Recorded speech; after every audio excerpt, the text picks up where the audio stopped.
Hello, everybody, and welcome to tonight's Omaha Table Talk. My name is Dominic Green. I use he, him, his pronouns, and I'm the Programs and Faculty Manager at Inclusive Communities. Before we start tonight's conversation, I would like to do a land acknowledgement of the traditional homelands of the Native and Indigenous peoples that who lived and took care of the land that most of us live on today. And those people would be the Omaha tribe, Ponca, Pawnee, Odo, and Santee Sioux, and the Winnebago Native people.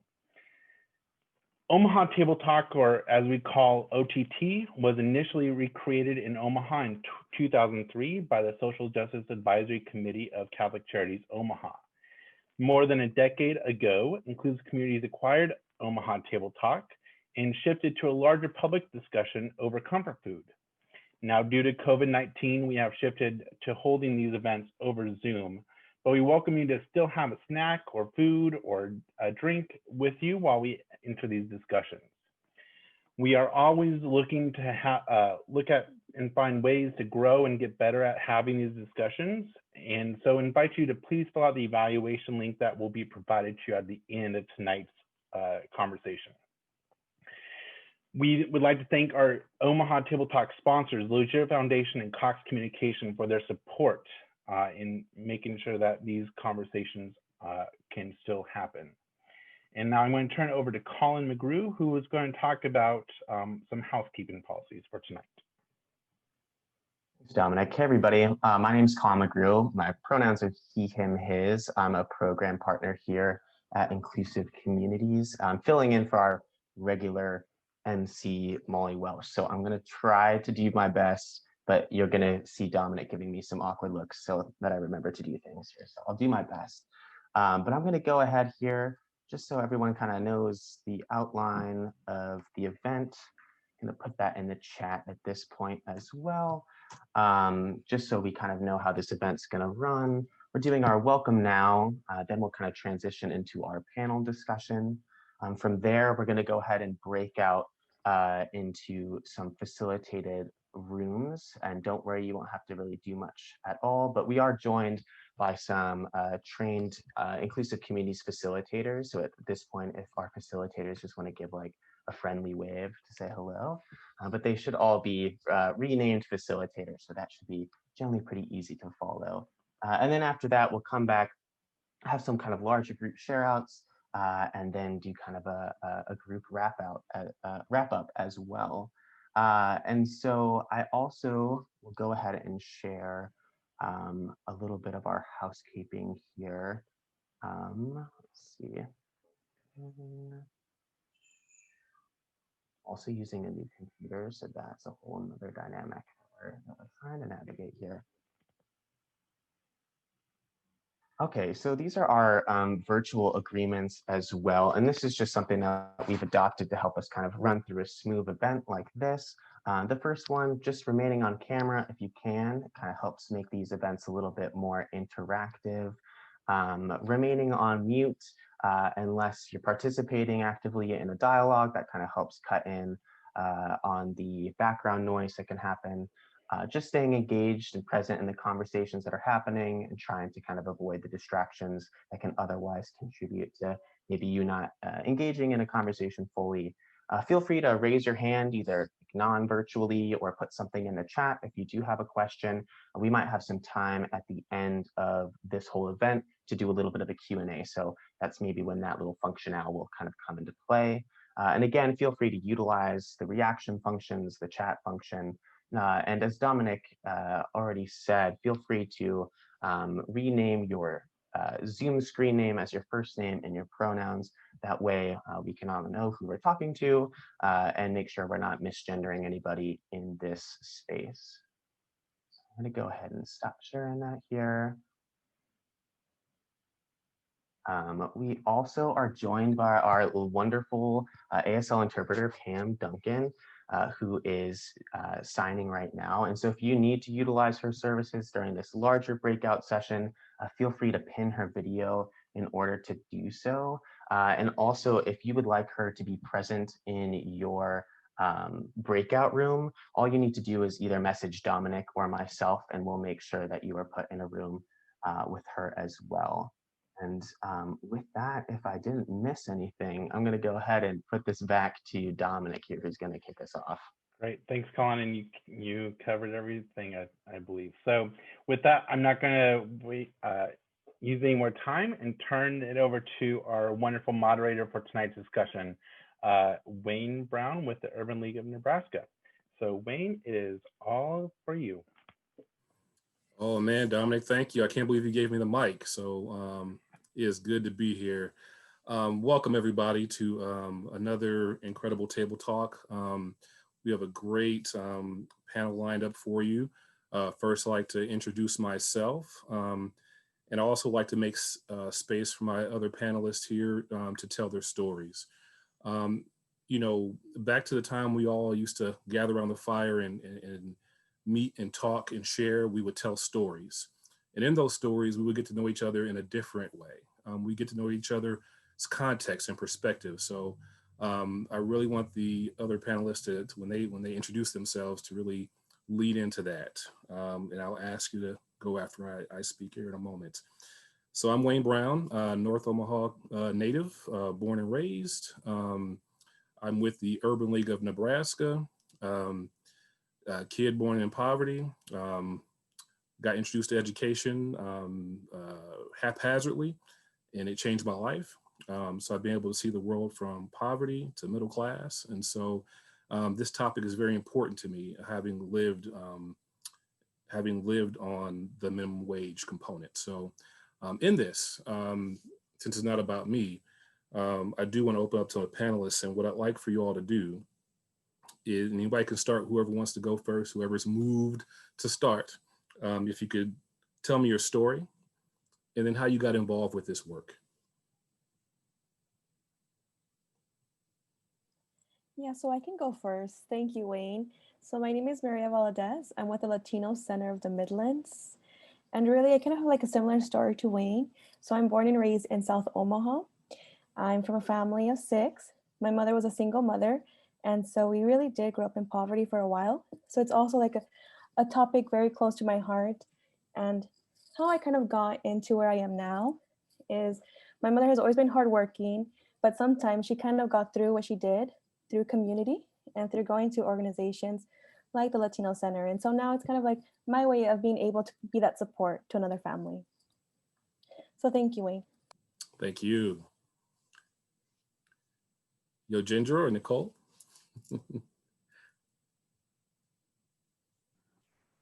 My name is Yogendra. I was born in Nepal, and almost I worked 20 years, especially in poverty alleviation.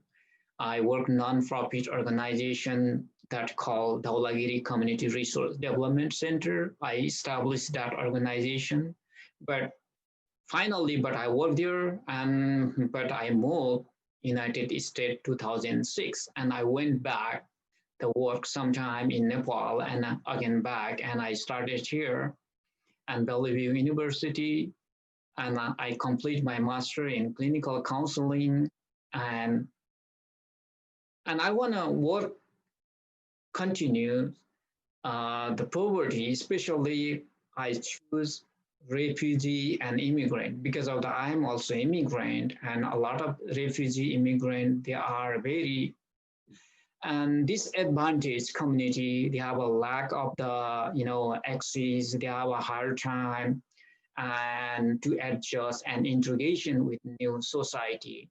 Even see, I have a different action. I used to work in Nepal, and I have also fundraising different agency, international agency when work. But when I came to the United States, I have a lot of the struggle. I did a lot of the struggle and how hard to adjust this society. Even I already exposed that how hard immigrant and refugee are facing to the adjust new society.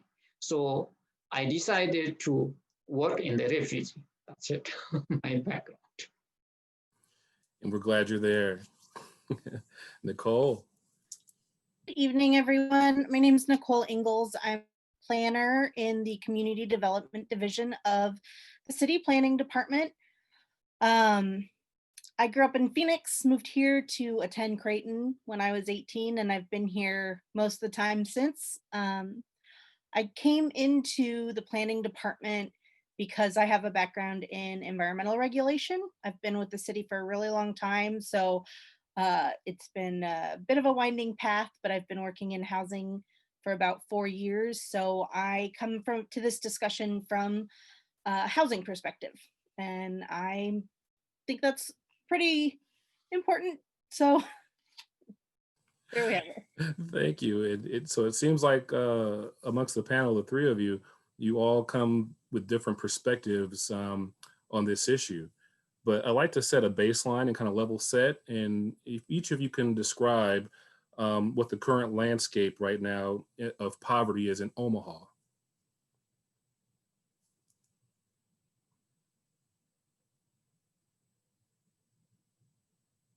Do you want me to start things off? I couldn't think of anybody better to start than you, Nicole. All right. Well, I come at this from a lot of a data perspective. And unfortunately, you're all probably pretty familiar with the landscape of poverty in Omaha. I don't have a whole lot that's new to present on it. We see that in East Omaha, we have much higher rates of poverty than we do in West, although there are pockets as you move west, sometimes hidden where you wouldn't expect them. And so to me, when we're working in the housing part of this discussion, what I see is a severe lack of affordable housing units, particularly safe affordable housing units. And that stability is really difficult for folks to not have in their lives. I think with COVID, we've seen just how close so many people already were to living on the edge of that stability line with their income, with their housing. We've seen evictions continue. There are 57 evictions scheduled in eviction court this week. And that once you have that eviction, that first eviction on your record, it just kind of rolls forward.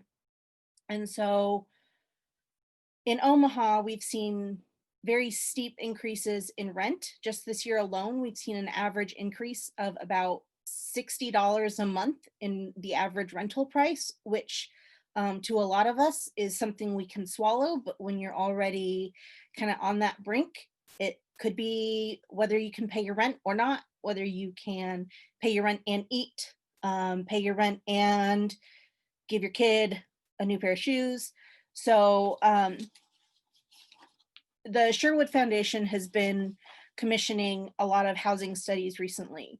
And so as we look at the landscape, we're seeing that those high price increases, while they're across the metro, from 2010 to 2017, the highest were by far in North Omaha and in Southwest Omaha. So in the Millard area and in North Omaha, which rose about 35%. In the rest of Omaha, it was around 25%. So it's a significant disparity, and not one that we'd like to see continue, especially when, in East Omaha, we have our oldest homes. We have the most code violations. And so those are folks who are paying more and more of their income.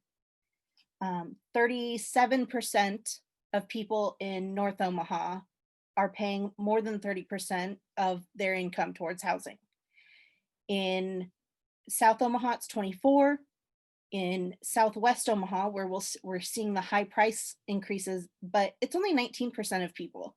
Still a problem, but it's a clear disparity.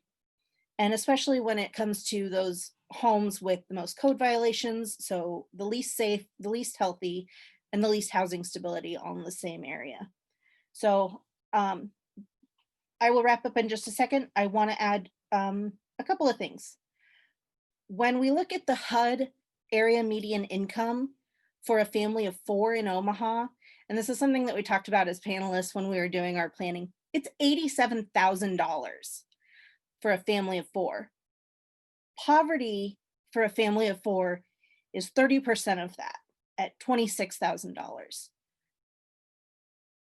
At the minimum wage in Omaha of $9 an hour, you're making $18,720 a year if you work 40 hours a week. And a lot of those minimum wage jobs are not 40 hours a week. They don't come with benefits.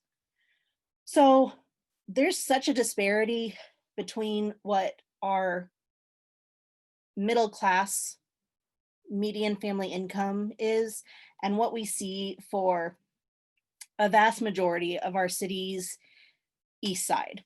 So with that, I will let it go on to the next person. That's incredible, Nicole. $87,000. That's a shock to me. I guess I should be happy. Maria, I think you had something to add? Yes, I want to say thank you, Nicole. And just to kind of piggyback on what Nicole was saying about these disparities that we're seeing in east side of Omaha, I can't help but think of how our current landscape is really like a byproduct of history and the policies that were enacted. So for me, our current landscape is really kind of a byproduct of redlining. And when I talk about redlining, it's like those policies that were enacted in the 1930s, where groups of people were deemed as poor financial risk and were unable to get home ownership loans, and it really created that lack of intergenerational wealth. And so kind of what Nicole was saying is how what we're seeing now is it's still replicated today. And so you said that so nicely, Nicole, and thank you for giving us those numbers, because it's important to recognize that it's still happening today. Yogendra, what's it look like in your part of the neighborhood? Okay, thank you for Maria and Nicole. So especially, the refugee still we don't have facts, data all, but the refugee they are housing, they are facing housing issues. They are also and then they don't know about the especially they are working a lot of the refugee working in meat factory long hour, and they have sick leaves, other issues going on. They have a hard time to integration with the new society. And this refugee, they have also problem due to the language barrier. They have also, and facing challenge, even especially when they have a lack of the access of the job, even they have a lack of the transportation. When they come, the high expectation, but they have a hard time to integrate and adjust this society. And this is also lead of the poverty. And they are facing a lot of the landlord also, they charge even minor damage. They don't know about a lot of the residential, issue. We also refer to them what is going on there. They have a problem. And I have also a lot of the refugee, they have a lack of also the mental health issue, adjustment issue. That is the problem also leading the poverty. So we are also, working that all, especially here, Omaha, a lot of the, based on Census Bureau, 13.4%, poverty in Omaha, below the poverty lines. And in the ratios, especially African American, 22.8%, Asian American 8.3%, Latino 16.1%, and Native American 23.5%, and white 8%. But the refugee, among the refugee, they are more vulnerable. We don't have a fact sheet about the refugee.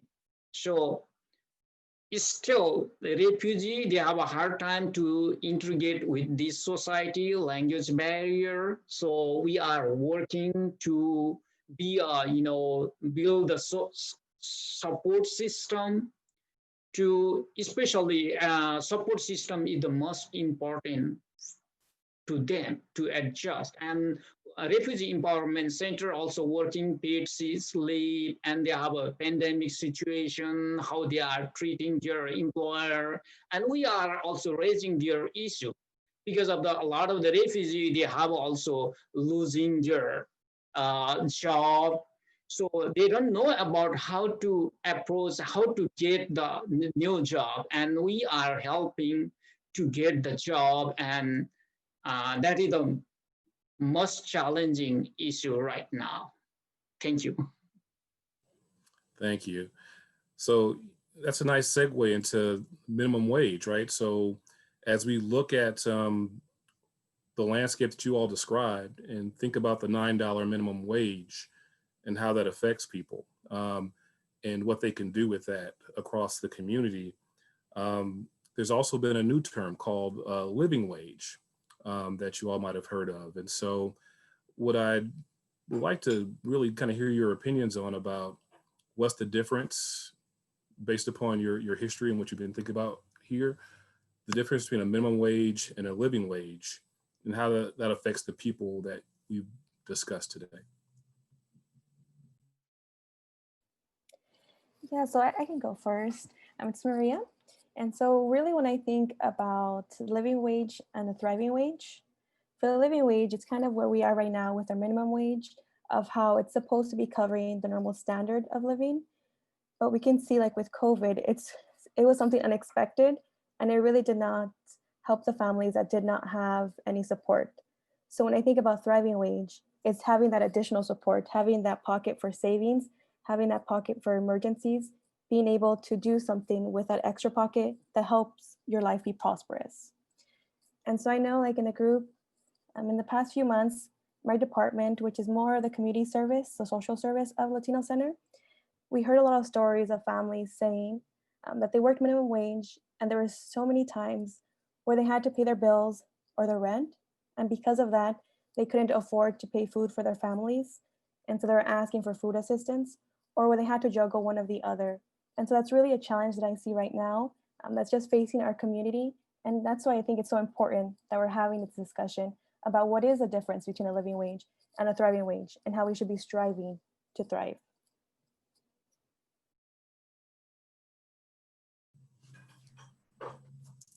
Okay.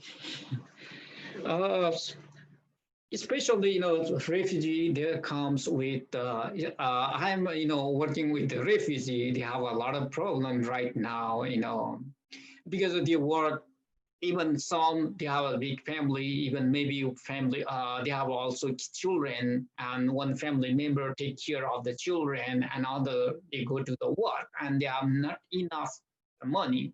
And they need to, when they come here, they need to buy the car, they need the transportation, all the issue. And sometimes they get the very less hour, they don't have the money. And some refugee, they lost the job and they don't have the money left over because of they just got the money and minimum wage in a living wage, and they don't have a left and save anything. They're facing that right now, the problem. And so we don't have enough resources to provide them. So that is a challenging issue because of they need to, but we are, working with them. Hey, you need to, save the money. That is the thriving ways. You need to save money. You need to buy your stuff. You need to buy the car. You need to have to think about when you have a less hour. So you need to save money for that. But when they work, they don't think about just the day-to-day. With they got just pay the rent, all the things. They don't have left over. They're facing right now, the challenging. Okay.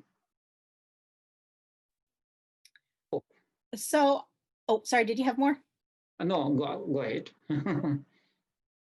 So to me, the minimum wage, the living wage, the thriving wage, back at housing, the fair market rent from HUD is for 2021 for a 2-bedroom apartment is $987 a month, is what HUD estimates a 2-bedroom apartment in Omaha is likely to cost, which I think it's really pretty hard to find a 2-bedroom apartment for that much.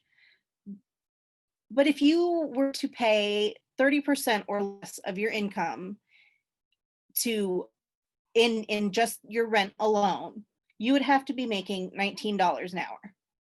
So at our minimum wage of $9 an hour, at what we talk about a living wage of $15 an hour, you're still not going to be able to afford a 2-bedroom apartment and not be what we call in HUD world rent burdened. So to me, the living wage is being able to pay your rent. You're being able, you can, get to work without it being an issue. Maybe you have a little bit in savings. There's how many Americans can't afford a $400 emergency. That's a living wage. But to really have a thriving wage, you can chase some dreams.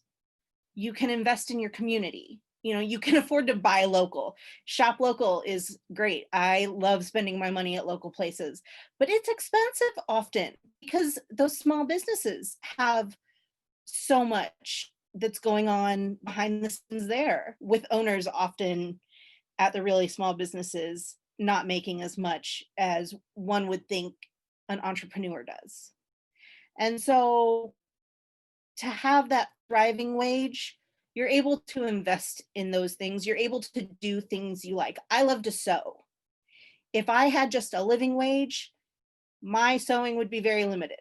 But at a thriving wage, I can buy fabric and do something that I love that brings me joy. And so I think that's what the thriving wage is being able to bring some joy into your life comfortably. And it's not really even happening at $15 an hour. And that's where we're stuck, right? I mean, people get in that cycle of poverty and it's hard to get out, So after discussing minimum wage and what that does, and living wage and the limits of even that, and thriving wage, I think, the next question is really, how can we get to a thriving wage? How is that something as a community we can move to get to?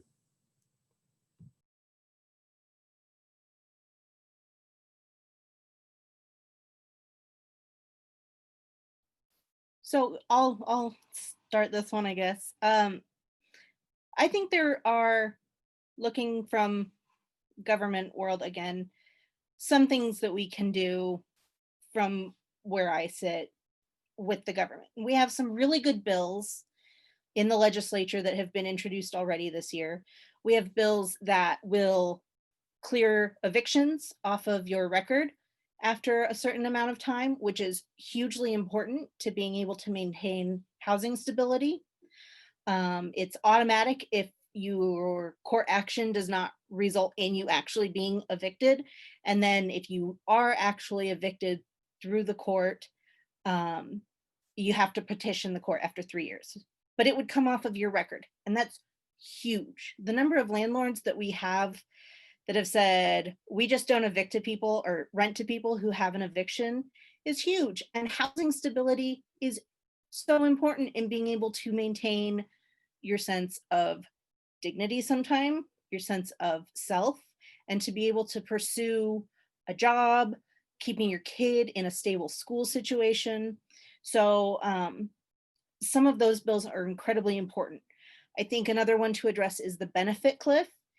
If you make X number of dollars, and this is something that I'd heard about before, but I work a lot with homeless service providers. We have amazing people in our community. We have a lot of money that a lot of other communities don't have, and it's still never enough because of this cycle. But it was brought up again that one of our providers had someone who said, I can't take the raise that you're giving me because it's not enough to make up for the benefits that I lose if I take that raise. And so if we had a benefit hill instead of a benefit cliff, that would allow people to take that raise, to take the promotion, and still be able to keep the benefits until they're really out of it. So that we're still providing a partial childcare subsidy or a little bit less, or less SNAP, that just helps people smooth that landing until they can do it on their own. And I think those are some really, really important aspects of it. We have great community colleges in Omaha that have some really cool programs. We have a lot of things that could be better utilized and word gotten out better. Awkward phrasing, but I think that the benefit cliff and those evictions are two of my big things. Thank you, Nicole. I always feel like when I talk to you, I get 10% smarter every time. So I'll be calling you after. So yeah. Maria, you had something? Yes, thank you, Nicole. And just to kind of mention a little bit what Nicole and Yogendra talked about, for me, how do we really go into this thriving wage is that so many people don't know that it's an issue or don't really talk about it. So even just having that conversation with others, making it a point that it is important, and it's a point that we should bring across, just like Nicole mentioned, to our legislation, to our city officials, to make it important so that they know that this is something that we want to fight for. It's good. This is like the best time with the pandemic, how it's really unexpected and it's affected everybody's life. Like Nicole mentioned, there's so many evictions that are going on. And so just even having the time to learn a little bit more, having those discussions and voting. Mhm. Thank you. Yogendra, we're getting real close here, about 3 minutes left. So, Okay. but don't pull back on the wisdom though. So yeah. Okay. Thank you. Thank you, Maria and Nicole. I don't want that. Especially, we need to also work as a advocacy program with our refugee. Awareness is the most important things, and financial management awareness and access their support system, building the support system. That is the most crucial when they have a problem. How do they have a, especially how do they not losing job and they have how to saving their, and because of they have a low capacity and they have a more, if they have a capacity more, they are aware about their rights. That's why we are working that. I want to add that. Thank you. Thank you. Man, I tell you, with just a few minutes left in this, I'm going to ask one of the hardest questions here. How does race play into this conversation? Yeah, so I think that's a great question. It's an important question because for me, race really, it plays into a lot of intersectionality of people's identity. And so it affects everything from where you live, from the education that you get, and from the job that you get. And then when you are in a job position, there's generally less mobility for people of color. So race for me plays a big issue. And I'm so excited it's a topic that we'll be able to discuss. Thanks, Maria. Anybody else want to jump in on that one? Yes, I agree. I don't. Maria, she said already that. Yeah, that's the same. Race is the big challenging issue going on. That's it. Yeah, I think that we have a lot of self-reflection to do on how we can most effectively deal with the legacy of redlining and systemic racism that persists. And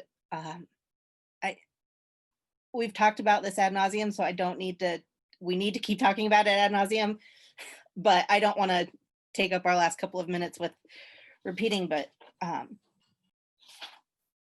that reflection that is hard and scary, especially maybe for folks who look like me sometimes, to hold ourselves accountable, how we model that for one another so that we can keep having these conversations and take them outside of the familiar faces that we see at Omaha Table Talk is really necessary until we can move out of this.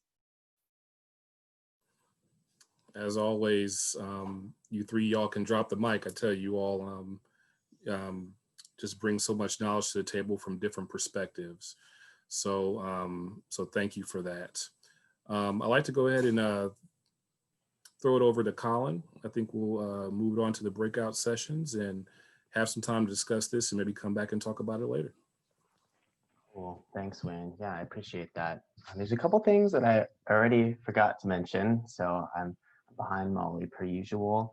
But so we're going to move into our breakout rooms here in just a second.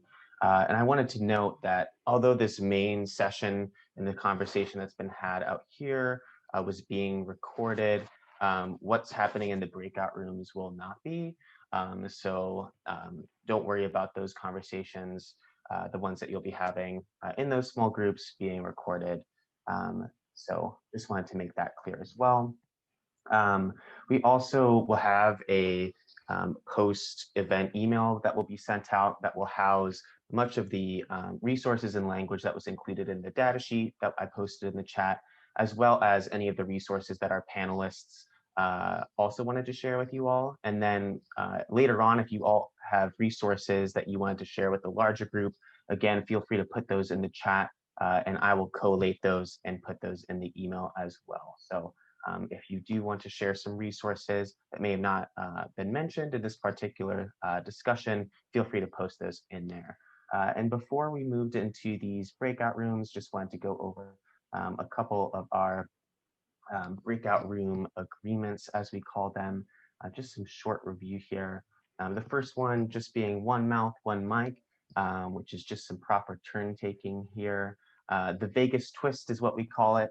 But just knowing that the stories stay in those breakout rooms, but of course we want something to leave, right? So what can leave are those lessons that will inform our behavior and the way that we think about this particular topic in the future. And then making space and taking space. If you're my folks that like to take the mic and like to talk, that'll be great. And I think it'll be up to you to maybe get those conversations started. But again, just being cognizant of how much airtime you might be taking up. And then finally, just keeping an open mind and be generally respectful in these groups. And again, we'll have a facilitator in those breakout rooms that will be there to kind of facilitate those questions and discussions. So, and also, you won't have to do anything. I will put you in these breakout rooms and it will automatically bring you back. So don't feel like you have to be watching the clock or toggling buttons. So without that, I'm going to go ahead and put us in these breakout rooms. Here we go. All right, looks like folks are coming back in. Hope you all had a good, lively conversation. I know we did as well. So welcome back. I'd like to start off by, if we can go around and do our share outs from each of the rooms. So room 1 was Danielle, Denise, Hannah, Ronnie, and Shannon. Who would like to share out what you all talked about and maybe call to action or a way to be a better advocate in this area? Well, I will speak for the group. We talked about how the benefit cliff was something that was the most, like, it was described so well that, and we hadn't thought of it before. And some of the other things that we talked about that we would love to learn more about is like school debt and how poverty can cause from people going into debt. And also poverty amongst the elderly as people start to live longer and outlive, and how that impacts people in our community.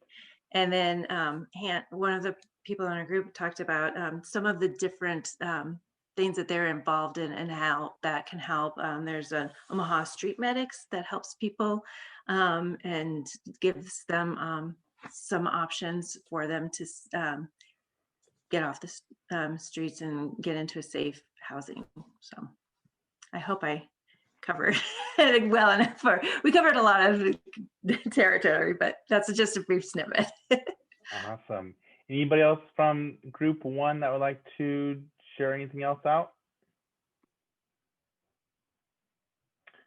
All right, we'll move on to group two that had Cami, David, Brian, and Mary.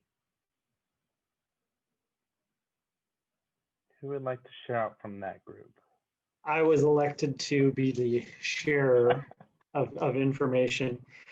So we spent a lot of time talking about kind of the difference between a living wage and a thriving wage, which I thought was a really fascinating topic that was brought up in today's conversation.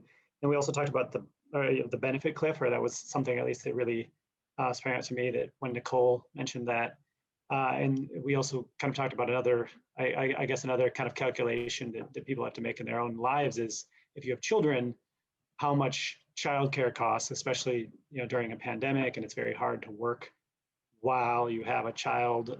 Some children are if they're younger or if they have certain needs, it might be more more work for you to continue providing for them the ways that they need, while also doing your job remotely. And then not all jobs are able to be done remotely, and so there's a lot of calculations that have to happen within households. We talked about that a little bit, and the difficulties of some families trying to decide whether or not you would have a second parent if you're a two-parent household, whether or not you'd have that second parent working or doing basically doing childcare, because sometimes that second income isn't enough to make up for the difference, to offset the cost of childcare, which is a hard place to be, but that is the reality for a lot of us. So.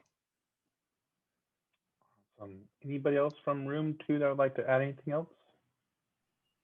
I'll just add, we also talked a little bit about like the people who are that thriving wage. Like one of our participants had mentioned in the chat, and then saying like we're forgetting that the faces of who falls under this, it's not just folks that are below the poverty line. It's basically half of the city, because the median income, household income, is under $60,000 for Omaha, Nebraska. And so then that means all of us fall under, and the individual is like 31. So that was something we kind of talked about, and just something that I kind of mentioned is that I think we put a lot of the onus on the cause of poverty on the individuals and those of us that are living with it, as opposed to shifting the conversation to the employers and the people who pay us. We're not talking about that all of us are struggling, and there's a solution, which is to pay people more, but we're not having that conversation. Doesn't seem to be had as much. Absolutely. So room three, we had Ed, Mandy, Hallie, Janet, Kim, and Mary. Who would like to share out from group three?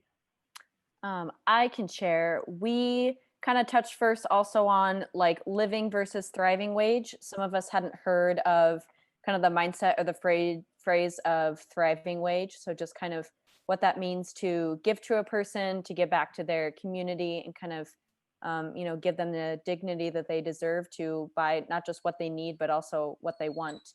But we also all in the room were former or currently working in education. So we kind of looked at it from an education perspective, either as librarians or as teachers. And so kind of talking about what we can do in schools or kind of in our communities through that. Yes, and Eddie just put in a link about NSEA and kind of opening up conversations for that and opening up spaces for our students.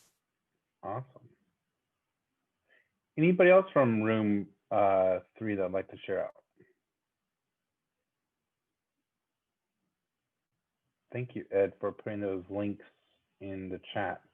Again, just as a reminder, all links that are shared in book titles or anything else that are shared in the chat, we'll make sure to send out in that follow-up email later this week. So room four, we had Andrea, Damien, Helen, Kathy, and Craig, and Yoon. Who would like to share from room four? Well, that would be me. I volunteered to do it. And we did spend a little bit of time remarking as well about the concept of a thriving wage and how that was something that was new to us. And, you know, much like the other groups, we talked about the reality of, you know, even that average or, you know, median wage and how quickly that will go for a family of four. But we had people that were from lots of different areas, from education, from working with single parents to property owners and business owners and everything. So there were lots of different perspectives shared. But one of the things that we all seemed to be most familiar with was working with single parent families or single parents' concerns and just the stickiness of cycles of poverty and how hard it is to help people get out of that.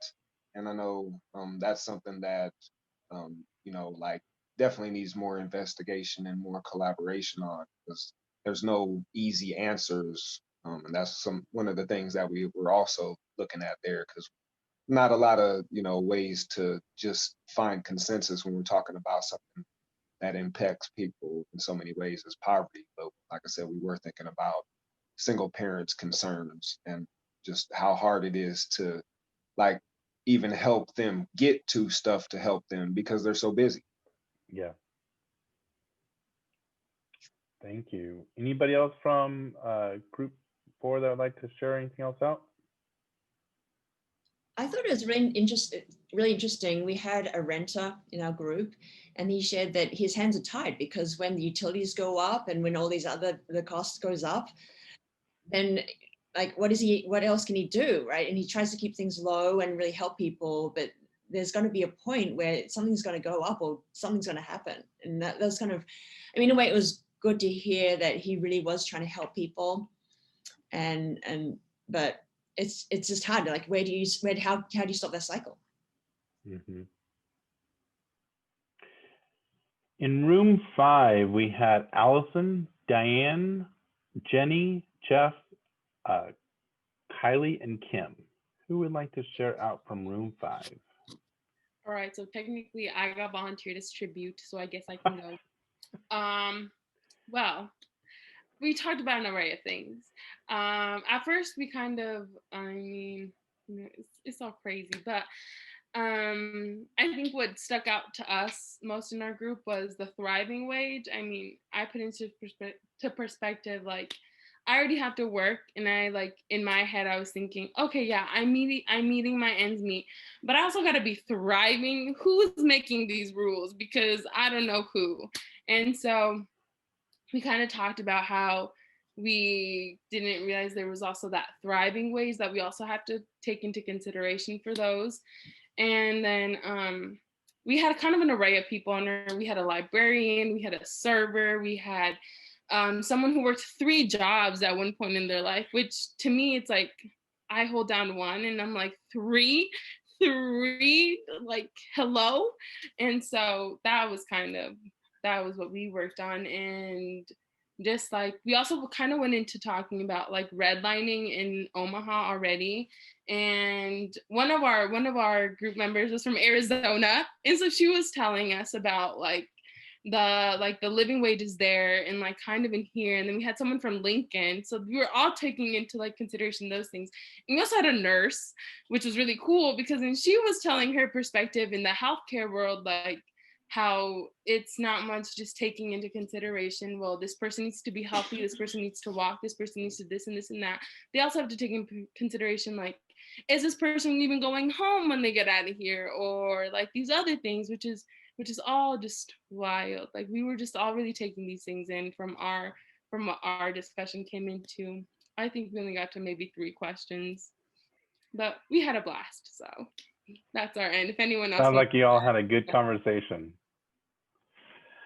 Thank you for that, Jenny. And then our last group, room 6, had Erica, Katie, Mary, Stephen, and Sue. That's me. We were talking so much, I didn't even get to ask for a volunteer. So I think there was a lot of surprise about the fact that there's actually like kind of like an eviction list, if you will, that people are able to keep track. and then just decide not to rent to you if you've been evicted before. I know myself, I was actually really surprised to hear that there was an actual term called the benefit cliff. I knew exactly what it was, but it's perfect is not the word I want to use, but terminology for it, because it really is sometimes at $5. Like you make $5 too much and you lose it all. So it's like, well, I don't want the $5. So we talked about that, and then we were also talking about just how surprising, and maybe like if there is going to be a good takeaway from hopefully this pandemic horribleness, just how people that you thought lived in nice neighborhoods because they drove nice cars, then you would see them in the food pantry lines. And it was surprising to a lot of people who had like built in kind of a stereotype in their head, like they must be doing well. But then you didn't realize they had absolutely no money in savings. And they were really, like a lot of us are, like one paycheck away from homelessness because they have nothing in savings and they have no backup plan, if you will. So just trying to be thoughtful about that. Kind of our hope is, maybe we can try going back to try and get people to buy in to working towards that thriving wage, as opposed to just trying the living wage, in a perfect world when we all have a little bit more stability. And then trying to change the stigma about poverty. If we can try and encourage people who have that negative stigma to maybe try and live like they are on poverty for a week or living with no income, and then see how well they do, and then come back and see what their thoughts on it are. So hopefully I kind of got it all. Thank you for that. So moving on, because we are about to the end of our time, I'm going to throw it to the panel and ask for each of them, and Wayne, including you, what is one way that you can suggest to folks here on how they can, like a call to action, how can we become more engaged in this topic and be better advocates? Whoever wants to start. Yeah, so I think that's a wonderful question, Dominic, and it's probably one that we're all wondering and we're all hoping to kind of be able to discuss a little bit more. But my call to action, I think, is always just the learning aspect. It's always good to be learning. The more that we are aware, the more that we want to be able to make these changes. So the more that we go out to read, like a lot of books, I saw a huge list that was shared. So even reading, being able to watch documentaries, going to local galleries, like on Design the Red Line, or just learning more about Omaha, and then being engaged with our legislators and with our city officials.